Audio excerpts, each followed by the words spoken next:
don't think they really get back into that. Right, we're back in the Denby Castle. Anyway, as a reminder, they are our sponsors. There's a great boozer. You can get some wonderful ale. Paddy. Just listen to what Mike said last week. Yeah. The one against Chelsea. What are you tucking into there, Patrick? Don't know actually. What's it called? Matt, do you want to explain? It's a juicy IPA. Judicious IPA. I think it's Kirkstall Brewery. Yes, that's right. Where's that? Near Leeds, I imagine. Oh, Kirkstall, yeah. But yeah, we just made it back to town. A lot of traffic around with the strikes on and stuff, and there's some interesting phone-ins on the way in as well. Matt, come to you first. How do you feel after that today? Immediately after the game, I was furious, absolutely furious. I felt more angry, more despondent than I did after the Chelsea loss, which is something considering, because I mean, Chelsea's Chelsea. I know that we beat them at home more often than not, but it's a cliche to say that the game was there for the taking today. Yeah. But I mean, it's not even like we had ourselves in a good position and threw it away, and it's just like we not even tried to lose it. But it's just the substitutions, that complete change of the game at the substitutions, the change in formation, the change in personnel, the change in intensity in midfield. It just didn't need to happen at all. It really didn't.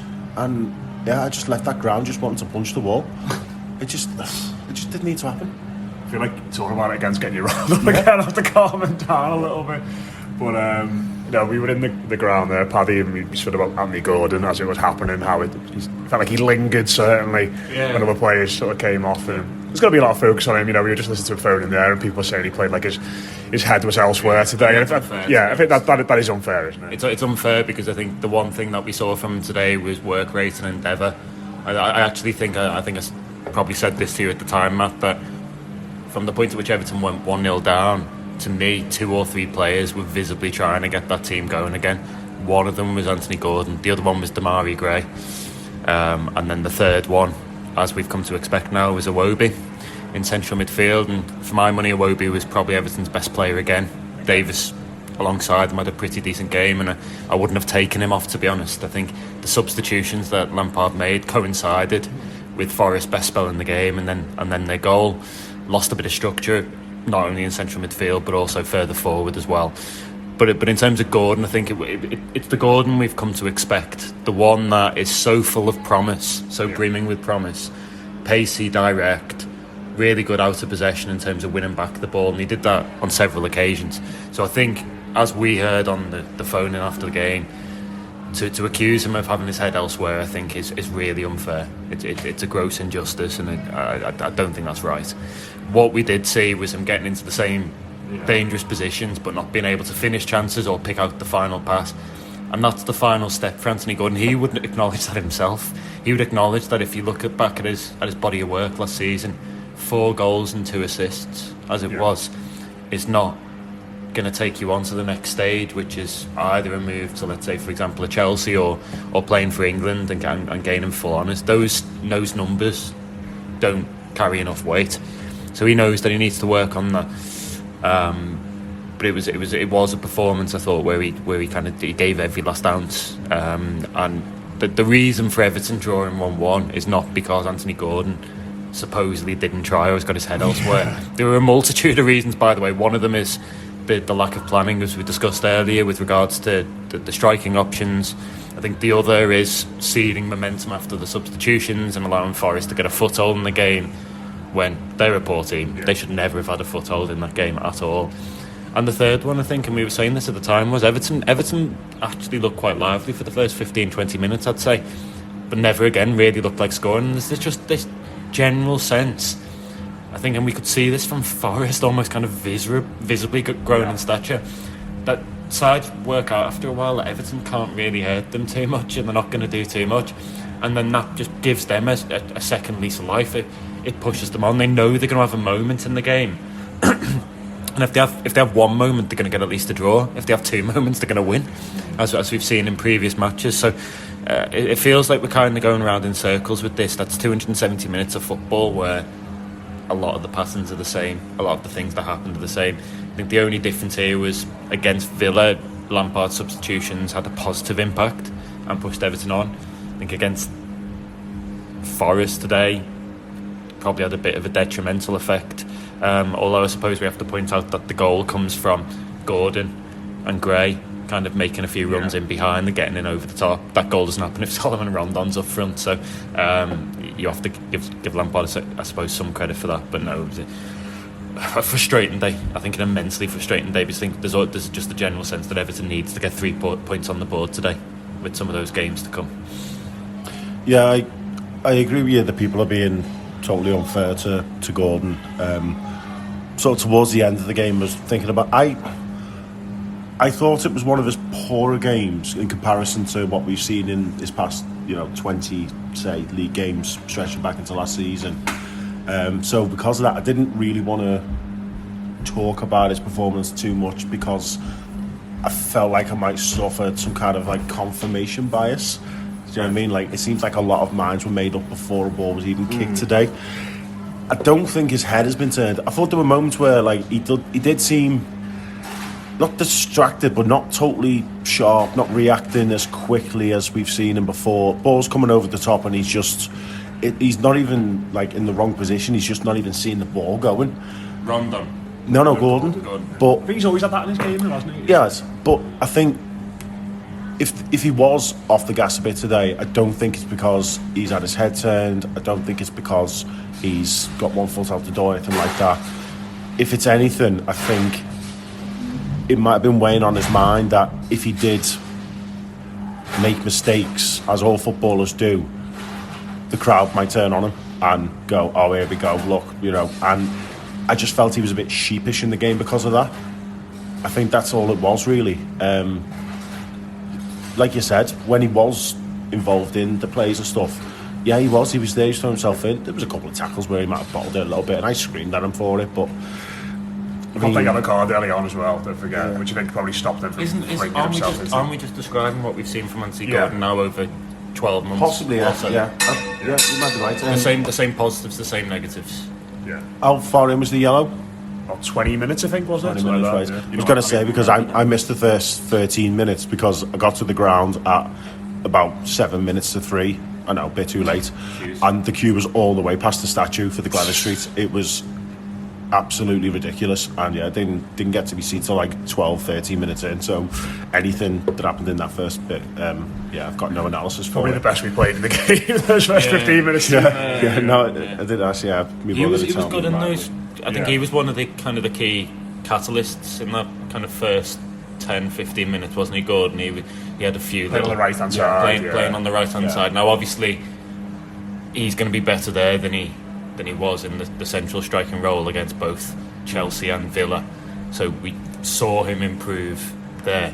I think it's just, and it goes across the team. It's that lack of composure with the final pass, that ability to execute the final pass, and that ability to score goals. I mean, a lot has been said already about the fact that Everton had 19 shots on goal today, but I mean, I've already looked at the XG, and the XG is only just above 1. Yeah. So what that's telling you is there's a load of pot shots at goal, but not much in the way of kind of clear-cut chances through it.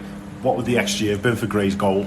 Before it's actually in the net, that's got to be at least, a 0.7 or something, a one-on-one with the goalie. Yeah, that's usually a half, isn't it? 0.5, 0.4, 0.5, I'd say. McGreen, no, but yeah, so take that away, and there's not a lot there, There's another one, and we've mentioned the Gordon chance already. I think, for me, that's an example of the way that he still has to go. The room that he still needs to kind of grow into. But I also think that was a fantastic bit of goalkeeping. If that was switched around, if that was Pickford doing that, we'd be singing his praises now, because coming out like that, I mean, you might say it might be stupid, like big starfish jumping that. He commits himself, doesn't he? And he commits himself, so I think they're in Gordon's position from the moment Henderson commits himself, the angle to get it over him completely narrows. And look, this all happens in an instant, so we've got the benefit of hindsight. We can look back at the kind of the slow-mo replays. But even in the ground at the time, to me, I was thinking to myself, just shift it either side. Yeah. Because I think Dean Henderson brings him down there. I really do. I think he brings him down, or he has a shot on goal. And then we're complaining that he didn't get a penalty. Do you know what that little incident reminded me of a little bit? It sort of speaks to the bigger issue at Everton, is that it reminded me a lot of the Azpilicueta mistake when we played Chelsea at Goodison and we won 1-0, and the ball that day obviously drops to Richarlison. and he keeps his composure in that instance and scores, and we go 1-0 up. And they just don't have anybody like that at the moment, do they? Who do you want a chance to fall to exactly, at the moment? And that's where we are. That's what happens when you lose a player who is pretty comfortable in front of goal and is quite a good finisher and keeps the head in those moments with a winger who is still very early in his career, who's I've developing. got an answer for that, actually. The player for a chance like that to fall to, Dele Alli. Wow. Probably, yeah, genuinely. But even at the moment, I'm not seeing it yet from him in an Everton shirt. In that position to do that. Him in an but it Everton just, shirt. but do you know what I mean? Like that's sort of where we are, isn't it? It sort of sums up where we are. If that ball falls to Richarlison or a player who is of equal quality or maybe a little bit less quality than him who we've gone out and signed, then someone probably keeps the composure there and slots it. Richarlison scores that, doesn't he? He keeps his head there. But Nottingham Forest, they got by the end, Nottingham Forest had 2 or 3 players on the pitch that would have scored that chance at the end. Morgan Gibbs-White, technically good enough to loft it over the keeper. Brennan Johnson's too quick for Pickford and just pushes it round him and slots in, you'd imagine. So there's 2 or 3 players there. And I'm not putting the entire game the reason we didn't win on that chance, but it's just it is those little moments where you think like the lack of a high class forward. You think that's where we are. That's where we are really short. And I do think there's a wider dilemma for Lampard in this period where Calvert-Lewin's not yet fit enough to return, where a new striker or new forward hasn't yet been brought in. Do you think there's that wider dilemma because you sacrifice something whichever way you go? If you play Salomon Rondon up front, you're sacrificing the mobility that Lampard probably wants, that pressing from the front, that intensity and the high energy style, but you're getting somebody who gives you a bit of a focal point here or there. If you go the other way, as he did against Chelsea and against Villa and in the second half when Dwight McNeil came on, and you play a different kind of forward up there, Damari Gray, Anthony Gordon, or let's say for example Dwight McNeil as it was here, then you're sacrificing the focal point. And at times it kind of felt as though Everton didn't really know what they were playing to. Think about the spell after Rondon goes off and how many balls went up to Dwight McNeil or Gray or Gordon, and players weren't even competing.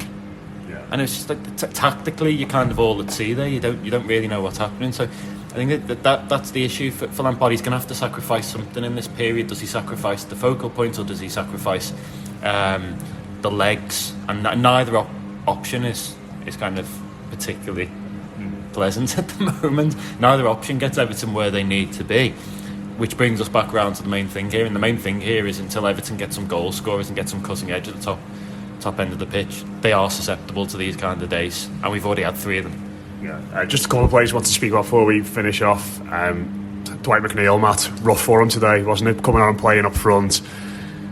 That corner was horrendous, absolutely horrendous. I don't think I'll ever quite forget that.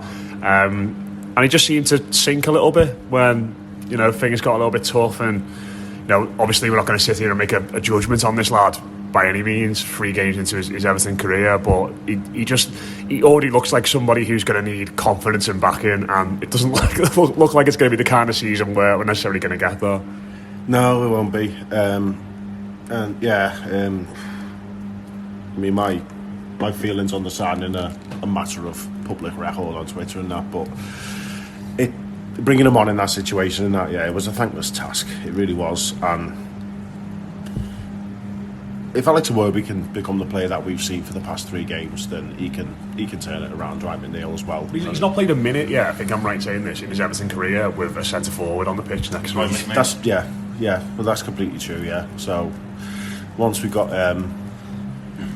Calvert-Lewin back, we'll see if he can stick some balls on his head, and he could be the assist machine.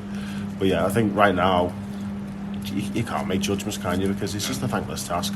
It really is, and he's not the mobile, nippy player like Damari Gray can be, where he can not fill in for a centre forward, but certainly provide something that will actually give you a goal threat in absence of a centre forward. So it remains to be seen. He's very Billy Letternoff to me. I get those sorts of vibes watching him. He's quicker than Billy Letternoff. I think he is a winger in a way that everybody wanted to see. Billy playing inside, didn't they? As a number 10, never really happened. It's so hard here because you've got a couple of interesting pieces that you need to fit together. The first is that he's not a Richarlison replacement. You're getting a completely different kind of player, so you need to replace the goal somewhere else. Second is, as you say, he's not played with a centre forward, and I think that the one thing that you're getting in Dwight McNeil is somebody who can get the ball out of his feet, make use of his left foot, which on the whole is good. He's a good technical footballer. I think in the main maybe lacks that kind of killer turn of pace, that bit of burst of acceleration to always get away. But he's a good footballer. He's a tidy footballer. We're not really seeing any of that. We're not seeing the technical ability because he's not got anyone to aim for. But I also think if you play him in that role today, then you are setting him up to fail. I don't see how, as a centre forward, he's meant to thrive within that system. It's just not going to happen. So that's a partial solution at best, and I'd rather it wasn't even a partial solution at this moment in time. It's going to be difficult for him because it's not been a great start, admittedly, even if you take into account all those things. And you could hear the frustration in Goodison, not only with his performance but with the rest of the teams. And you need when he tried to play that pass, wasn't it? When he tried to play that pass through and he didn't get anywhere near getting through. It was tough. It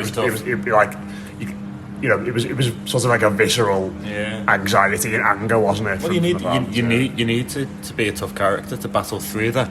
Now, he's been up and down in his career so far. I think he had a great start at Burnley, and it obviously tailed off for one reason or another.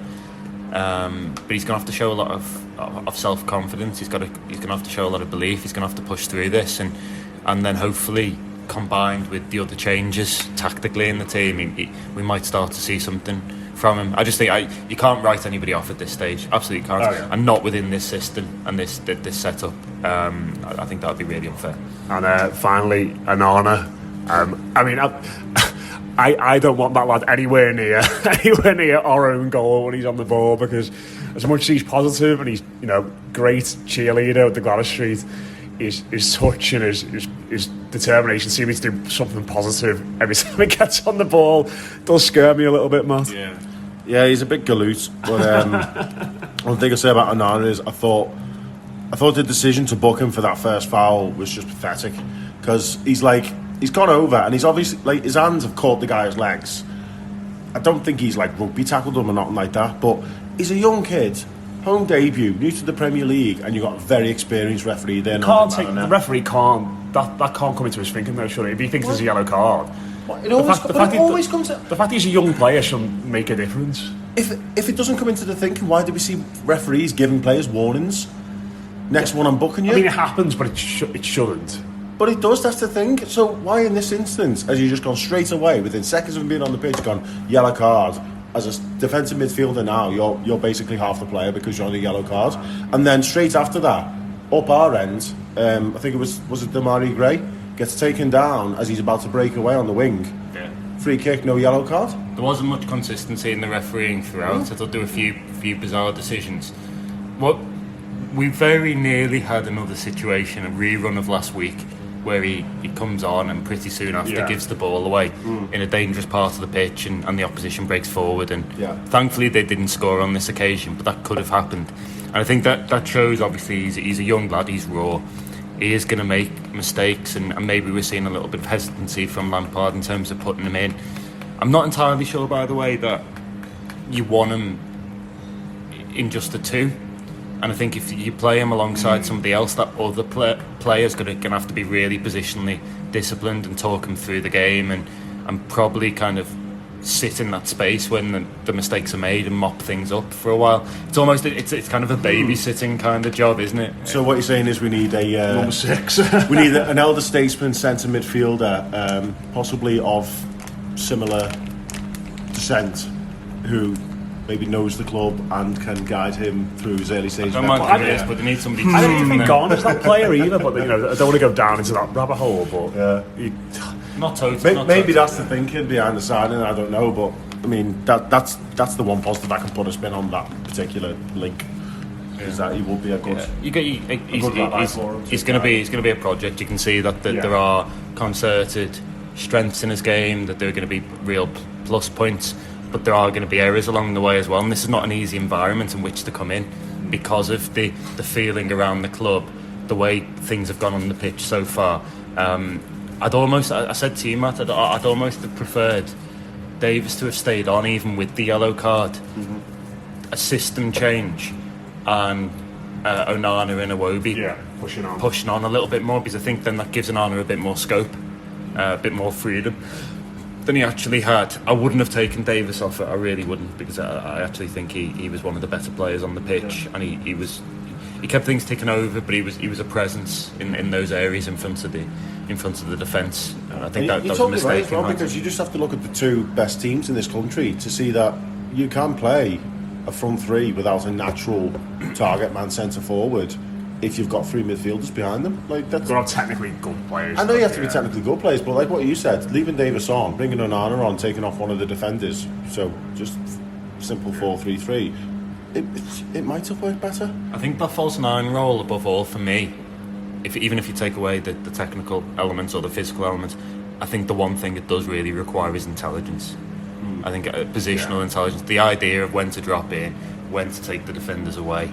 And I don't really look at any of Everton's options. That's a big burden for Anthony Gordon to shoulder, for example. It's a big burden for Dwight McNeil to shoulder. I think the one player in the squad that you'd look at and you think he could do that would be Dele Alli, if he was fully on it and doing it. But obviously there are things going on with him, with Besiktas. I don't think they're ever really going to risk him in those scenarios. But I would have started with Dele Alli up front against Chelsea. Yeah, 100%. With Gordon from the left, and look, that might have been catastrophic. They might have been able to play out all day and recorded a comfortable win. But I think that false nine role, it's all well and good talking about movement and all these things. I think you've just got to be really smart to play it, because it's not something that you get coached as you're coming through the ranks. You need to use your intuition. You need to use your intuition. Well, it's like the one player who does it really well is Firmino, isn't it, down the years in the Premier League. Other than like City seems to play a different player there every week, and they're all obviously really intelligent and can all do it. But now they've got a striker. But I think Jota does it well for them as well. Yeah, a lot of work to do, lads, isn't there? A lot of work to do. 1 point after 3 games. Coming up.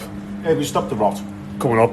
Brentford, Leeds away, Liverpool home, Arsenal away, West Ham home. It is a tricky run. It's going to get tough. But let's see. That's been your post-match from the Denby Castle. Quite a quiet, sedate Denby Castle today compared to usual. Probably the strikes having something to do with that. I imagine a lot of people just got home after the game, but we're still here. Do get down here. The derby, before and after, should be absolutely flying. Certainly if Everton get a result. I know. But, it will lift off like the house up if we get a result. But next week we obviously got Fleetwood on Tuesday. I'll be doing a post-match reaction to that. Me and Paddy are at the cricket on Saturday, so Dave Downey will be in charge of the Brentford instant reaction, but we'll have all the usual stuff as well. You can have a moan about Everton's lack of strikers next week. We're obviously all doing it on rotation over the first month of the season. Ivan Toney and Mbuemo against that back three, I'm not really looking forward to as well, but we'll get into that in the week. But we'll leave it there. That's been your post-match reaction for Everton 1, Nottingham Forest 1. Enjoy your weekend. Up the Toffees, and we'll speak to you again very soon here on the Blue Room.